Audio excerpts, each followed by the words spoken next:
और शुरुआत में अगर हम सोचें कि हम अपने आरामदायक बिस्तर पर लेटे हैं और हम चाहते हैं कि कमरे की लाइट बंद हो जाए और बाहर गार्डन में लगी मोटर अपने आप पानी देना शुरू कर दे, ये सब एक ही टैप से होना चाहिए। सुनने में तो ये किसी साई-फाई फिल्म का सीन लगता है। वही तो। लेकिन असल जिंदगी में इसको बनाना एक बुरे सपने जैसा हो सकता है। क्यों? क्योंकि घर का एसी वाईफाई पर चल रहा है, लाइट बल्ब जिग्बी प्रोटोकॉल पर है और वो मोटर किसी और ही सिस्टम पर। हाँ, सब अलग-अलग नेटवर्क पर होते हैं। ये बिल्कुल वैसा है जैसे यूनाइटेड नेशंस की किसी मीटिंग में अलग-अलग देशों के लोग बैठे हैं और किसी के पास ट्रांसलेटर नहीं है। सब अपनी-अपनी भाषा बोल रहे हैं और कोई किसी की बात नहीं समझ रहा। और यही वो सबसे बड़ी दीवार है जो इंटरनेट ऑफ थिंग्स यानी आईओटी की दुनिया में आम लोगों को रोकती है, यहाँ तक कि प्रोफेशनल डेवलपर्स को भी। हार्डवेयर बनाना आजकल उतना मुश्किल नहीं रह गया है, पर असली चुनौती उन्हें आपस में बात करवाने की है। सही कहा। तो आज की इस गहरे विश्लेषण का मकसद एकदम स्पष्ट है। हम समझेंगे कि नोड-रेड नामक एक बेहतरीन विजुअल प्रोग्रामिंग टूल और आईओटी के बीच का आखिर रिश्ता क्या है, और इसके लिए हमारे पास आज दो मुख्य स्रोत हैं। बिल्कुल। पहला स्रोत है हाई वोल्टेजेस यूट्यूब चैनल का एक बहुत ही प्रैक्टिकल ट्यूटोरियल वीडियो। इस वीडियो में नोड-रेड में डैशबोर्ड बनाने और डेटा लॉग करने पर स्टेप बाय स्टेप काम किया गया है। हाँ, और दूसरा स्रोत एक आर्टिकल है जो नोड-रेड के विकास और लो कोड ऑटोमेशन के फायदों पर चर्चा करता है। तो अगर किसी को लगता है कि स्मार्ट डिवाइसेस को कंट्रोल करना सिर्फ बड़े प्रोग्रामर्स का काम है, तो आज उनका नजरिया पूरी तरह बदलने वाला है। यहाँ जो सबसे दिलचस्प बात है वो ये है कि आईओटी का आइडिया सुनने में जितना अच्छा लगता है, उसको आकार देना उतना ही मुश्किल क्यों होता था। आर्टिकल में डिटेल दी गई है कि आईओटी वर्कफ्लोज अक्सर कॉम्प्लेक्स कोड और उलझे हुए इंटीग्रेशंस का जाल बन जाते हैं। उलझे हुए इंटीग्रेशंस मतलब एक आम दिमाग इसमें कितना उलझ सकता है? चलिए इसको थोड़ा खोल कर देखते हैं। बिना कोडिंग के सॉफ्टवेयर बनाना वैसा ही है जैसे बिना ईंट गारे के लेगो ब्लॉक से एक आलीशान घर तैयार करना। एकदम सटीक एनालॉजी है। आमतौर पर आईओटी प्रोजेक्ट बनाने का मतलब है हार्डवेयर के लिए अलग C++ कोड लिखो, सर्वर के लिए पाइथन लिखो और फिर स्क्रीन के लिए जावास्क्रिप्ट। अरे बाप रे, ये तो बहुत ज्यादा काम है। हाँ, इसी उलझन को तकनीकी भाषा में कॉग्निटिव लोड कहते हैं, दिमाग पर पड़ने वाला वो बोझ। यहाँ पर नोड-रेड एक लो कोड प्लेटफॉर्म के रूप में आता है, जिसे IBM की इमर्जिंग टेक्नोलॉजी सर्विसेज टीम ने बनाया था। अच्छा, IBM ने बनाया था इसे? हाँ, उन्होंने देखा कि डेवलपर्स अपना वक्त नए आइडियाज पर नहीं बल्कि पुराने सिस्टम्स को आपस में जोड़ने के उबाऊ काम में बिता रहे हैं। नोड-रेड का नया इंटरफेस इस कॉग्निटिव लोड को एकदम कम कर देता है। तो अगर मैं स्क्रीन पर सिर्फ ब्लॉक्स देख रहा हूं, तो सवाल उठता है कि इसको शुरू कैसे किया जाए? क्या इसके लिए किसी मैसिव क्लाउड सर्वर की जरूरत पड़ती है? बिल्कुल नहीं। ट्यूटोरियल वीडियो में दिखाया गया है कि इसे किसी भी आम विंडोज सिस्टम पर चलाया जा सकता है। बस इसके लिए पहले node.js और npm इंस्टॉल करना होता है। node.js का कोई स्पेसिफिक वर्जन होना चाहिए क्या? हाँ, ट्यूटोरियल के मुताबिक node.js का वर्जन 18.1.1.6 और npm का वर्जन 9.5.1 इंस्टॉल करना होता है। अच्छा, नोट कर लिया। और फिर इसको चलाते कैसे हैं? पावरशेल में इसको वेरीफाई करने के बाद बस नोड-रेड कमांड रन करनी होती है। पलक झपकते ही ब्राउजर में लोकल होस्ट URL पर फ्लो खुल जाता है। फ्लो नाम से ही लगता है कि डेटा एक जगह से दूसरी जगह बह रहा है। और ट्यूटोरियल में उस खाली कैनवस पर जो सबसे पहला कदम उठाया गया वो थी प्रोग्रामिंग की सबसे पुरानी रस्म, हेलो वर्ल्ड प्रिंट करना। एग्जैक्टली। एक इंजेक्ट नोड और एक डीबग नोड को लाया गया है। इंजेक्ट नोड से डेटा अंदर जाता है और डीबग से बाहर दिखता है। दोनों को एक लाइन से यानी एक विजुअल तार से जोड़ दिया गया और हो गया हेलो वर्ल्ड। इंटरफेस वाकई बहुत विजुअल है ना? एक नोड को ड्रैग करो, दूसरे से जोड़ो और बस। पर वेट, यहां मेरे दिमाग में एक छोटा सा सवाल आ रहा है। जब मैं स्क्रीन पर एक नोड को दूसरे से जोड़ रहा हूं, तो हर छोटी तब्दीली के बाद ये ऊपर जो डिप्लॉय बटन है उसको दबाने की क्या जरूरत है? लाइव क्यों नहीं हो जाता सब कुछ? ये एक ऐसी चीज है जो पहली बार में थोड़ी अजीब लग सकती है। मैं समझाती हूँ। डिप्लॉय करना दरअसल आपके उस विजुअल लॉजिक को बैकग्राउंड में चलने वाले एक्चुअल सर्वर कोड में तब्दील करता है। मतलब वो ड्राइंग कोड में बदल रही है? बिल्कुल। नोड-रेड आपकी ड्राइंग को जेसन फॉर्मेट में बदलता है और वो बैकएंड node.js सर्वर को देता है। आर्टिकल में भी जिक्र है कि ये परफॉर्मेंस और स्टेबिलिटी के लिए जरूरी है। सोचिए अगर लाइव सिस्टम में आपने गलती से गलत तार जोड़ दी तो पूरा सिस्टम तुरंत क्रैश हो जाएगा। ओह, समझ गया। ये डिप्लॉय बटन एक सेफ्टी नेट की तरह काम कर रहा है। सही पकड़ा आपने। अब हेलो वर्ल्ड तो ठीक है, लेकिन अगर स्मार्ट डिवाइसेस को कंट्रोल करना है तो चमकदार बटन्स, मीटर्स और स्लाइडर्स चाहिए होते हैं। इसके लिए इंटरफेस कैसा होना चाहिए? यहाँ पर बात सच में बहुत दिलचस्प हो जाती है। Node-RED डैशबोर्ड इंस्टॉल करना होता है।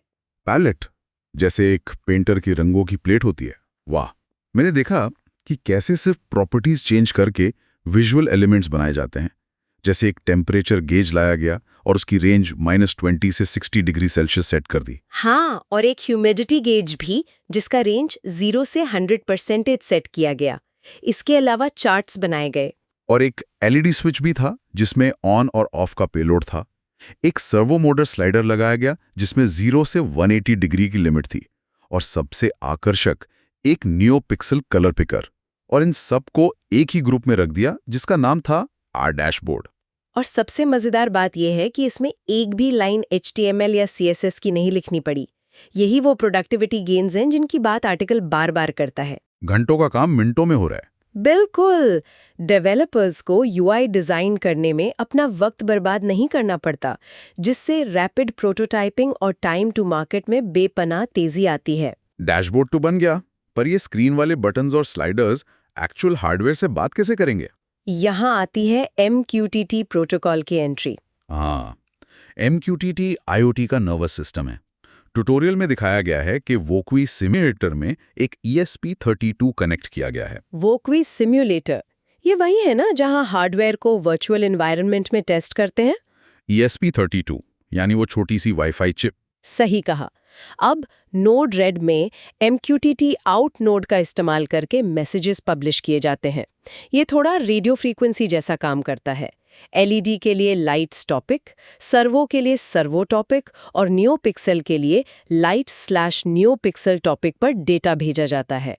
वेट, यहाँ मुझे एक टेक्निकल आशंका हो रही है।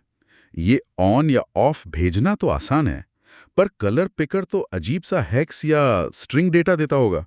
और जहां तक मुझे पता है, नियो पिक्सल LED को जलने के लिए शुद्ध RGB फॉर्मेट चाहिए होता है, मतलब रेड, ग्रीन, ब्लू। तो ये आपस में बात कैसे कर रहे हैं? अगर हम इसको बड़ी तस्वीर से जोड़कर देखें तो यही लो कोड का असली मजा है। ट्यूटोरियल में ठीक इसी समस्या का समाधान एक फंक्शन नोड वाले हिस्से में दिखाया गया है। अच्छा, उस बीच वाले नोड में? हाँ, वहाँ एक पार्स RGB वैल्यूज नाम का फंक्शन नोड लगाया गया, जिसमें छोटा सा कस्टम जावास्क्रिप्ट कोड है। ये कोड डेटा फॉर्मेट को क्लीन करता है, फालतू ब्रैकेट्स हटाता है और उसे RGB में बदलकर भेज देता है। ओह वाओ, मतलब जहां जरूरत हो वहां थोड़ा सा कस्टम कोड लिख लो और बाकी सब ड्रैग एंड ड्रॉप। ये फ्लेक्सिबिलिटी इसको बेहद ताकतवर बनाती है। बिल्कुल। चलिए, हमने कमांड तो भेज दिए, पर IoT का मतलब सिर्फ हार्डवेयर को कंट्रोल करना नहीं, बल्कि डेटा इकट्ठा करना भी है। हार्डवेयर से वापस आने वाले डेटा का क्या होता है? डेटा वापस आने की प्रोसेस भी उतनी ही आसान है। ट्यूटोरियल के हिसाब से ESP32 टेम्प डेटा टॉपिक पर कॉमा सेपरेटेड वैल्यूज भेजता है, जैसे 39,39। और Node-RED इसको सुनता कैसे है? इसके लिए MQTT इन नोड का इस्तेमाल होता है, जो इस टॉपिक को सब्सक्राइब करता है। जैसे ही डेटा अंदर आता है, दो अलग फंक्शंस बनाए गए हैं, एक एक्सट्रैक्ट टेम्परेचर और दूसरा एक्सट्रैक्ट ह्यूमिडिटी। ये पेलोड को स्प्लिट करते हैं और तुरंत गेजेस और चार्ट्स पर भेज देते हैं। वाह, और लाइव डेटा डैशबोर्ड पे दिखने लगता है।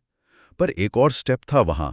डेटा को हमेशा के लिए सेव करने के लिए राइट फाइल नोड का यूज करके data_log.csv फाइल बनाई जाती है। हाँ, पर इसमें एक छोटा सा कैच है। अगर हम सिर्फ डेटा भेजेंगे तो बाद में पता कैसे चलेगा कि वो किस वक्त का है? वही तो, टाइम तो पता ही नहीं चलेगा। इसीलिए फाइल में लिखने से ठीक पहले एक add time stamp function use होता है। ये फंक्शन हर लाइन के साथ एक आइसो स्ट्रिंग डेट जोड़ देता है। आइसो स्ट्रिंग यानी एक यूनिवर्सल टाइम फॉर्मेट। मैं उत्साह के साथ सोच रहा था कि कैसे CSV फाइल में ऑटोमेटिकली टाइम स्टैम्प के साथ डेटा भरने लगता है। तो इन सब का आखिर मतलब क्या है? असल जिंदगी में इसका यूज केस क्या है? मैं बताती हूँ, ये आसान सा लॉगिंग प्रोसेस इंडस्ट्रियल ऑटोमेशन के लिए कितना बड़ा गेम चेंजर है, ये आर्टिकल में बहुत अच्छे से समझाया गया है। जब सेंसर्स और डेटा एनालिटिक्स टूल्स आपस में जुड़ते हैं तो ऑपरेशनल एफिशिएंसी बढ़ती है। मतलब फैक्ट्रियों में मशीन्स का डेटा लगातार लॉग होता रहता है। एग्जैक्टली। और अगर किसी मशीन का तापमान अचानक बढ़ने लगे तो खराब होने से पहले ही पता चल जाता है। इससे डाउन टाइम कम होता है और लाखों का नुकसान बचता है। क्या बात है। तो आज हमने दो मुख्य स्रोतों से बहुत कुछ सीखा। एक तरफ एक प्रैक्टिकल ट्यूटोरियल जिसने नोड-रेड और वॉकवी पर ESP32 चलाने का विजुअल तरीका सिखाया, और दूसरी तरफ एक आर्टिकल जिसने लो कोड ऑटोमेशन और प्रोडक्टिविटी का विश्लेषण किया। सही कहा। आज के इस विश्लेषण से साबित होता है कि कैसे एक विजुअल टूल न सिर्फ हॉबीस्ट्स के लिए बल्कि बड़े पैमाने पर इंडस्ट्रियल ऑटोमेशन करने वाले डेवलपर्स के लिए भी जरूरी बन चुका है। बिल्कुल। ये सीखने वालों के लिए एक इशारा है कि नई टेक्नोलॉजी अब डरावनी नहीं रही। अगर आप लॉजिक समझते हैं तो कॉम्प्लेक्स कोडिंग की चिंता प्लेटफॉर्म खुद कर लेगा। हाँ, बस आपको पता होना चाहिए कि आपको क्या बनाना है। और इस बात ने मेरे दिमाग में एक बहुत ही दिलचस्प सवाल पैदा कर दिया है। अगर विजुअल प्रोग्रामिंग और नोड-रेड जैसे टूल्स कॉम्प्लेक्स सिस्टम को इतना आसान बना रहे हैं कि एक नया सीखने वाला भी IoT डैशबोर्ड बना सके, मेरा मतलब है बिना डिग्री के, हाँ, आराम से बना सकता है। तो क्या वो दिन दूर है जब हर आम इंसान अपने घर, अपनी गली और अपने शहर का ऑटोमेशन खुद डिजाइन कर रहा होगा? सोचिए इस बारे में। जब ऑटोमेशन इतना एक्सेसिबल हो जाएगा तो हमारी दुनिया कितनी बदल जाएगी। ये सच में आगे बढ़ने की एक बेहद रोचक दिशा है। इस गर्मा गर्म और इन्फॉर्मेटिव चर्चा में हमारे साथ जुड़े रहने के लिए बहुत शुक्रिया। नई तकनीक को समझते रहिए और हमेशा कुछ नया सीखने की कोशिश करते रहिए।